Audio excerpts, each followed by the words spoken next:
dapat free mission, dapat setelah 40 hari dapat 12 saya tarik semuanya. Jadinya nggak ada lagi modal untuk buka bintang 1, itu juga salah. Jadi kita butuh mengerti bagaimana mengelolanya. Nah itu yang mesti Anda pahamin juga. Nah lalu yang keempat, yang kelima berarti ya. Yang kelima adalah big data profit sharing. Semua VTuber itu berpeluang untuk mendapatkan profit sharing dari database besar milik perusahaan sesuai dengan tingkat group point kita masing-masing. Jadi kita ada peringkat, ada bronze, silver, gold, platinum, dan diamond. Anda akan dapat setiap hari akan dapat VP dari tim profit atau group point itu sesuai dengan peringkat. Jadi peringkatnya tiap peringkat beda-beda ya. VP-nya mungkin Anda juga pasti tahu. Peringkat diamond tentunya lebih besar, platinum lebih kecil sedikit, gold lebih kecil, yang paling kecil sudah pasti bronze. Ya karena bronze jumlahnya banyak. Nah, maksudnya profit sharing ini adalah seperti ini. Biaya penarikan dari seluruh member itu yang dibagikan untuk orang-orang yang berada di peringkat group point ini. Nah, pertanyaannya, kita mungkin tidak kenal sama orang lain yang melakukan penarikan. Tapi ketika mereka melakukan penarikan, kita akan dapat cipratannya. Ketika kita nyampe di peringkat tersebut, makanya Anda harus kejar peringkatnya. Ya, jadi Anda harus kejar peringkat itu. Nah, artinya itu orang lain, itu datanya perusahaan. Datanya perusahaan masuk ke perusahaan uangnya, lalu dibagikan lagi ke kita. Perusahaan nggak ngambil uang di sana, kan luar biasa ya. YouTube-nya luar biasa loh. Dia dikasih VP, tapi VP-nya nggak diambil sama perusahaan, dibalikin lagi ke dalam member-membernya, semuanya dikasih lagi, dibagi. Ya, nah jadi kita bisa dapat VP dari orang lain. Anda bayangkan kalau seperti ini. Kalau misalkan kita mitranya Gojek, mau nggak sih Gojek kasih kita keuntungannya Gojek? Nggak usah gede-gede lah, 0,0001% aja. Mau nggak kira-kira dikasih? Saya yakin jawabannya enggak. Karena kita akan dapat sesuai dengan ya apa yang kita kerjakan gitu. Kalau kita sebagai driver kita dapat apa yang seharusnya kita dapat, ya sesuai dengan tarifnya. Kalau kita sebagai pengguna ya kita bayar. Kita nggak bakal dapat keuntungan apa-apa. Di YouTube, ketika kita sebagai pengguna, kita sebagai user, kita akan dapat profit sharing ketika kita nyampe di peringkat tertentu. Ya, jadi itu yang luar biasa. Lalu yang keenam adalah kita bisa bantu orang lain. Ya, kita bisa bantu orang lain. Di bisnis YouTube ini kita bisa ngebantu orang-orang yang lagi kesusahan sekarang. Ada banyak sekali orang-orang di tim saya yang nggak bisa makan. Akhirnya lewat YouTube jadi bisa makan. Ada di tim saya orang-orang yang nggak bisa bayar uang sekolah anaknya, akhirnya bisa bayar uang sekolah lewat YouTube juga. Ada yang nggak bisa bayar BPJS-nya, listrik, dan lain-lain, akhirnya bisa kebantu lewat dari aplikasi ini. Itu yang kecil. Sampai yang puluhan juta ada, sampai ratusan juta juga ada. Jadi sangat besar sekali. Ya, potensi income-nya mulai dari yang kecil sampai yang besar semuanya ada. Ya, tapi saya nggak, kalau kita bilang penghasilan yang besar, Anda mau atau nggak? Saya yakin jawabannya pasti mau lah. Siapa sih yang nggak mau penghasilan yang besar?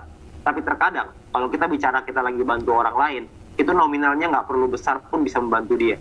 Karena uang Rp300.000 atau uang Rp500.000 misalkan, untuk kita mungkin nggak terlalu berarti. Tapi untuk orang yang lagi membutuhkan, Rp500.000 itu sangat berharga, Rp300.000 itu sangat berharga. Apa yang dipilih sekarang, apa yang Anda lakukan sekarang, itu mungkin akan berpengaruh untuk orang lain di masa depan. Ya, Anda nggak pernah tahu, kalau misalkan Anda ambil keputusan sekarang, Anda mau kerjakan di aplikasi YouTube ini secara serius, nanti ke depannya nanti, bukan cuma Anda yang terbantu, tapi sekeliling Anda pun semuanya bisa terbantu. Ya. Nah, itu adalah keunikan dan kelebihan dari aplikasi YouTube. Nah, perlu paham bahwa hasil yang besar itu diawali dari persiapan yang matang dan juga perjuangan yang besar. Anda mesti punya persiapannya, Anda mesti punya perjuangannya. Banyak orang ngejalanin aplikasi YouTube ini sesuka hatinya dia. Jadi banyak orang tuh yang cuma ya udah saya download, saya nonton, selesai. Enggak. Itu kalau Anda mau jadi seorang VTuber biasa. Kalau Anda mau jadi seorang VTuber yang luar biasa, menjadi VTuber yang sukses, Anda mesti ngerti caranya. Anda mesti paham cara kerjanya. Anda mesti nanya sama leader-leader Anda. Anda mesti nanya bukan cuma sama pengundang ya. Karena mungkin pengundang Anda pun belum terlalu ngerti. Jadi mesti nanya sama leadernya lagi, sama yang di atasnya lagi. Kenapa? Karena di aplikasi ini ada caranya, ada tekniknya. Sama lah kayak di YouTube. Semua orang bebas menjadi YouTuber, tapi tidak semua YouTuber bisa dapat silver play button. Apalagi yang gold play button. Kan belum tentu, apalagi diamond seperti Atta ya, diamond play button gitu. Jadi kita mesti ngerti gimana caranya baru kita bisa berhasil menjadi seorang VTuber ya. Nah, hari ini saya pengen ceritain tentang bagaimana kita menjadi yang namanya VP magnet. Artinya kita bisa menarik VP ke kita, asik ya. Jadi kalau misalnya kita punya pemikiran ini dan kita ngerti teknisnya yang akan dibahas nanti ya di acara yang berikutnya, Anda bisa untuk punya VP yang lebih banyak. Anda bisa mendapat VP yang lebih besar supaya income Anda pun otomatis akan jauh lebih besar. Nah, itu yang ingin saya sharingkan. Nah, yang pertama, kita mesti paham dulu bahwa semua dimulai dari mindset, semua dimulai dari pikiran kita. Di sini ada seorang apa ya namanya ya, art bela diri mungkin ya, aktor juga, aktor bela diri terkenal di dunia, Bruce Lee, tahun 90-an lah. Ini aktor bela diri yang paling fenomenal. Kenapa? Karena beliau ini datang dari Hong Kong kalau nggak salah untuk pergi ke Amerika untuk jadi bela diri dan juga ingin menjadi seorang aktor ya. Nah tapi yang menarik bukan itunya, yang menarik adalah kekuatan dari mindsetnya dia. Jadi sebelum dia memulai segala sesuatu karirnya dia di Amerika waktu itu, beliau mengirim surat kepada dirinya sendiri bahwa beliau ingin punya penghasilan 10 juta US dollar. Dan saat itu ya tahun 1960-an gitu, itu gede banget nominal segitu, bahwa dia akan dapat. Suratnya seperti ini, saya mau kasih lihat suratnya supaya. Jadi ini adalah surat dari Bruce Lee tahun 1969 dikirim untuk dirinya sendiri. Jadi dia sudah punya di pikirannya dia bahwa dia akan dapat apa yang akan jadi dia mengafirmasikan gitu. Jadi dia ngirim surat ke dirinya sendiri bahwa dia punya target dan goals yang jelas dan dia akan nyampe itu ya. Nah ini adalah kata-katanya, saya akan bacain gitu ya. Ini judulnya My Definitive Aim, tujuan utama saya. Saya Bruce Lee akan menjadi superstar dari Asia dengan bayaran terbesar di Amerika, dan sebagai gantinya saya akan memberikan pertunjukan yang menyenangkan dan kualitas yang terbaik sebagai seorang aktor. Mulai dari tahun 1970 saya akan mendapatkan pengakuan dari dunia, dan di akhir 1980 saya akan mendapatkan uang sebesar 10 juta US dollar. Saya akan hidup seperti apa yang saya inginkan dan mencapai kebahagiaan dan juga ketenangan dalam diri saya. Ditulis tahun 1969 oleh Bruce Lee ya. Dan 4 tahun kemudian dari beliau menulis surat ini, Bruce Lee meninggal. Tapi lucunya 3 tahun setelah dia tulis surat ini, itu beliau menyelesaikan filmnya yang ketiga kalau nggak salah, Enter the Dragon ya, itu film jadul. Ketika selesai syuting film itu, beliau dapat income itu 10 juta US dollar ya. Tapi sayangnya beliau meninggal karena diracunin. Jadi kekuatan dari pikiran kita tuh sangat kuat gitu. Jadi kalau kita mau punya penghasilan yang besar, kita mau punya hidup yang berubah, kita harus yakinin dulu, kita harus punya mindsetnya dulu, kita harus yakin kitanya nyampe. Sama seperti Bruce Lee yang mengirim surat untuk dirinya sendiri tahun 1969, dan dibuktikan 4 tahun kemudian beliau mencapai 3 tahun kemudian mencapai apa yang dia inginkan. Dan itu semua dimulai dari mindset. Masalahnya banyak sekali orang menjalankan aplikasi Fitup ini dengan mindset yang salah, dengan cara berpikir yang salah. Cara berpikirnya seperti apa? Ini adalah mindset yang salah. Sebagai kita yang ingin menjadi magnet TV gitu ya. Yang pertama adalah banyak orang berpikir menjalankan Fitup sebagai seorang pekerja, bukan sebagai seorang pengusaha. Maksudnya apa? Maksudnya gini. Sebagai seorang pekerja, itu kita kerja dibayar. Kalau nggak kerja, nggak dibayar. Dan kalau kita nggak dibayar, kita komplain. Itu pekerja. Tapi kalau pengusaha beda. Kalau pengusaha itu kerja, terkadang belum dibayar. Dan dia nggak masalah dengan itu. Ya. Tapi dia lakukan lagi, dia kerjakan lagi, dia kerjakan lagi, dia kerjakan lagi. Dan suatu hari, dia punya income yang besar, tambah besar, tambah besar. Dan ketika dia nggak kerja sama sekalipun, income dia tetap dapat. Jadi mindsetnya beda, cara berpikirnya beda. Pekerja disuruh keluar modal, tidak mau. Karena pekerja maunya membarterkan waktu dan kemampuannya dia untuk uang. Pengusaha enggak. Pengusaha membarterkan modalnya dia, uangnya dia, untuk bisa mendapatkan uang lagi. Itu mentalitas pengusaha. Pengusaha itu nggak suka rugi, tapi kalau rugi nggak takut. Jadi pengusaha itu berani mengambil resiko, berani mengambil apa ya, maksudnya bisa untung bisa rugi. Kemungkinan itu ada, tapi berani diambil. Nah, pengusaha itu income-nya naik turun. Kalau pekerja itu income-nya stabil. Pertanyaan saya, apakah Anda ingin punya penghasilan yang stabil atau punya penghasilan yang naik turun? Hari ini income-nya Rp10.000, besok income-nya Rp10 juta. Besoknya lagi, besok lusa income-nya Rp500.000, lusa dapat Rp10 juta lagi. Itu namanya naik turun. Tapi kalau misalkan sebagai seorang pekerja, gajinya misalkan Rp2 juta satu bulan. Ya udah, Rp2 juta aja terus. Sampai ada kenaikan gaji 2,2 juta. 2,3 juta. Jadi naiknya pelan-pelan. Nah, saya nggak tahu Anda mau jadi yang mana, tapi kalau saya dari dulu itu pengennya jadi seorang pengusaha. Saya nggak suka sesuatu yang stabil. Saya nggak suka sesuatu yang pasti. Yang saya mau adalah ketidakpastian. Karena kalau tidak pasti berarti hari ini bisa kecil, besok bisa gede banget. Hidup bisa berubah hanya dengan begitu aja gitu. Hanya dengan satu suntikan aja bisa berubah. Jadi kita masih sama-sama paham bahwa sebagai seorang VTuber, kita ini sebagai seorang pengusaha. Jadi kita harus berani mengambil keputusan, kita harus berani mengambil risiko. Karena kalau kita tidak berani mengambil risiko, maka keberhasilan itu akan sulit datang ke kita. Saya nggak bilang bahwa nggak bisa ya. Bisa, tapi lama. Pengusaha nggak bisa lama-lama, maunya cepat. Semuanya harus dikerjakan dengan cepat. Kalau bisa sukses besok, kenapa harus kita tunda hari ini? Itu prinsipnya pengusaha gitu. Jadi kalau bisa kita lebih cepat, kenapa kita harus lebih lama?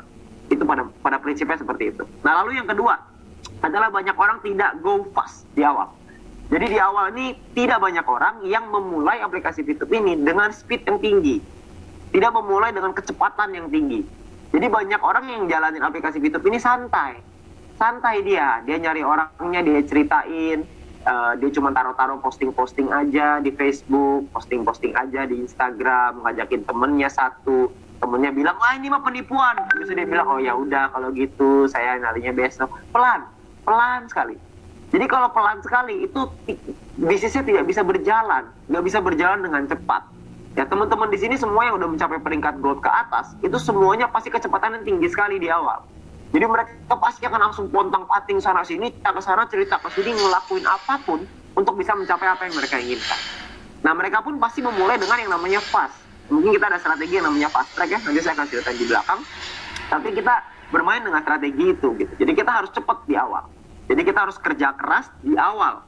Ya, di awal itu yang kita perlu kerja keras gitu. Di belakangnya nanti mah itu sudah berjalan gitu. Kalau sudah berjalan kita bisa menikmati. Banyak orang maunya menikmatinya, kerja kerasnya nggak mau. Menanamnya nggak mau, menuainya mau gitu. Kan lucu ya. Di mana-mana nanam dulu baru tuai. Jadi kalau kita bisa menanam dengan keringetan, maka kita bisa menuai dengan bahagia kan gitu. Ya. Jadi kita harus pahamin itu dulu. Nah, lalu yang ketiga adalah banyak orang tidak mau belajar. Banyak orang dikasih video nggak mau ditonton. Dikasih cara kerjanya, dikasih video tentang pemahamannya, tidak mau ditonton, tidak mau didengerin, tidak mau belajar. Yang mereka mau adalah nanya aja. Jadi kalau misalkan ada apa tuh nanya aja dulu. Nanya. Nah, nanya itu adalah mentalitas sebagai seorang pekerja, bukan mentalitas sebagai seorang pengusaha. Karena mentalitas pengusaha adalah mencari tahu, bukan bertanya. Bertanya itu kalau mentok. Bertanya itu kalau kita udah mentok, nggak ketemu jawaban, bingung, baru kita tanya. Kebanyakan orang di aplikasi VTube itu nanya dulu. Ketika dikasih tahu, nih ada materinya, nih ada videonya, coba ditonton aja. Gak lama kemudian dia nanya lagi. Caranya gimana? Ada, di video itu ada, tapi dia tidak tonton. Kalaupun dia tonton, dia cuma tonton video 10 menit, dia cuma nonton 3 menit pertama. Gimana caranya kita bisa paham materi yang 10 menit, cuma 3 menit pertama? Emang kita cenayang? Emang kita bisa ngeliat gitu semuanya? Kan nggak bisa. Kita harus mau untuk belajar. Kenapa? Karena kalau kita mau sukses, ya kita harus belajar. Kalau kita nggak mau belajar, kita nggak mungkin bisa berhasil. Jadi itu kuncinya, kita harus mau belajar. Nah, yang keempat adalah banyak orang selalu komplain. Dikit-dikit komplain, ini komplain, itu komplain. Ya, misalkan contoh, ada orang yang mungkin seperti misalkan apa ya, misalkan lagi selesaikan ini, misalkan aplikasinya widescreen misalkan, ke crash misalkan, langsung automatic close. Yang disalahin, ini VTube gimana sih? Masa aplikasinya begini nggak kuat gitu, selalu komplain. Padahal handphone dia memorinya habis, ya memori internal dia tinggal misalkan di bawah 1 giga, tinggal 300 megabyte. Aplikasi apapun kalau misalkan di bawah 300 megabyte, ya pasti dia akan crash karena handphonenya sudah tidak kuat lagi. Ya, aplikasi ini bisnis kita di aplikasi. Jadi kalau bisnis kita di aplikasi, handphone kita harus yang, saya nggak bilang handphonenya harus bagus, nggak harus iPhone 11 Pro, nggak. Yang penting handphonenya mumpuni lah, yang penting handphonenya tuh kuat lah gitu, ya. Nah jadi yang terkadang yang salahnya di orangnya, tapi komplainnya kemana-mana gitu. Ya, jadi selalu komplain, bukan berusaha diskusi, tapi berusaha mencari masalah. Nah itu yang ada di banyak kesalahan banyak orang gitu. Jadi ketika kita fokusnya ke masalah, yang kita dapat adalah masalah. Yang kita fokus adalah solusi, yang kita dapat adalah solusi. Kita fokus maunya sukses, yang kita dapat adalah sukses. Jadi prinsipnya seperti itu. Jadi jangan terlalu banyak komplain. Saya nggak bilang komplain itu nggak boleh, tapi ya difilter dulu gitu loh. Ya komplainnya tuh difilter dulu. Kalau misalkan memang jawabannya sudah ada, dan di video segala macam, ya nggak usah ditanya ke semuanya. Dan rata-rata orang selalu suka nanyanya di grup. Padahal sebenarnya bisa nanya di Japri dan lain-lain lah ya. Jadi intinya mindsetnya seperti itu. Lalu yang kelima adalah tidak fokus dalam mengejar goals, atau lebih tepatnya tidak punya goals, nggak punya target. Kalau nggak punya target nggak bisa. Sama seperti Bruce Lee tadi. Bruce Lee sudah punya target bahwa dia mau punya 10 juta US dollar tahun 1980. Ditulis ketika 1969. Ngomong-ngomong, 10 juta US dollar itu kira-kira sekitar 140 miliar kalau uang sekarang. Tapi ini kejadiannya tahun 1960. Jadi 10 juta US dollar tahun 1960 tara kayak 1 miliar US dollar sekarang. Mungkin tara dengan sekitar 14 triliun mungkin kalau misalkan sekarang. Ya, itu yang diincar sama Bruce Lee dan dia dapatkan hanya dalam jangka waktu 3 tahun. Nah, itu adalah kekuatan dari fokus mengejar goals. Ya, punya goalsnya, punya targetnya, punya tujuannya, fokus mengejarnya ke sana. Jadi itu yang mesti kita punya. Semuanya dimulai dari mindset kita dulu. Cara berpikir kita dulu. Jadi kita mesti pahamin dulu. Yang pertama tadi ya, menjadi seorang pengusaha, bukan seorang pekerja. Cepat di awal, kerjakan dengan serius di awal. Yang ketiga adalah harus mau belajar. Belajar dari mana? Dari video, dari buku-buku mungkin yang direkomendasikan oleh leader-leader Anda nanti. Ya, dari mana saja. Kita bisa belajar dari mana saja. Ya, yang keempat adalah jangan terlalu banyak komplain. Ya, kita cari solusinya, kita cari jawabannya. Karena semua masalah selalu ada solusi. Yang kita cari adalah solusinya, bukan masalahnya. Ya, orang gagal nyari masalah, orang sukses cari solusi. Pertanyaannya Anda mau jadi yang mana? Lalu yang kelima adalah fokus dalam mengejar goal. Punyalah goals dan fokus dalam mengejarnya. Nah, mungkin yang ada di pikiran banyak orang sekarang adalah fokusnya apa? Ya, yang saya pengen ceritain di sini adalah kesalahan orang dalam mengejar goals dan target. Ya, banyak orang saya nggak bicara yang benernya dulu ya, saya bicara yang salahnya dulu, karena ini umumnya seperti itu. Salahnya adalah yang pertama, fokus pada peringkat terdekat. Banyak orang fokusnya itu pada peringkat, misalkan contoh Anda belum bronze, yang Anda kejar adalah bronze-nya. Terus udah nyampe bronze, yang dikejar apa? Silver. Yang udah silver kejarnya apa? Gold. Yang udah gold kejarnya apa? Platinum. Jadi selangkah demi selangkah. Ya, orang banyak berpikir begitu, selangkah demi selangkah. Nah, itu sebenarnya adalah satu hal yang cukup salah sebenarnya. Kenapa? Karena orang yang sukses selalu mengincar paling atas dulu. Yang dikejar, kalau saya ketika pertama kali melihat marketing plan ini, ketika saya pertama kali lihat aplikasi VTube, yang di pikiran saya adalah gimana caranya gue diamond. Itu yang pertama. Saya nggak mikirin gimana caranya untuk jadi bronze dan silver, buat apa. Bronze dan silver itu nggak penting. Kalau ada diamond di sana, kenapa saya nggak diamond aja? Kalau ada pilihan untuk jadi seorang diamond, kenapa saya harus jadi milih sebagai seorang bronze gitu. Jadi saya pasti akan ngejarnya ke diamond. Itu yang saya incar, itu yang saya kejar di awal. Nah, dari awal saya udah mikir, oke, kalau diamond seperti ini syaratnya, platinum seperti ini, gold seperti ini. Oke, kalau gitu dari awal pertama kali 2-3 minggu pertama, 1 bulan pertama lah saya mesti mencapai peringkat gold. Setelah itu saya mesti ngejar ke platinum, setelah itu saya mesti set ke diamondnya seperti ini, seperti ini, seperti ini. Saya sudah punya rencana itu dari awal.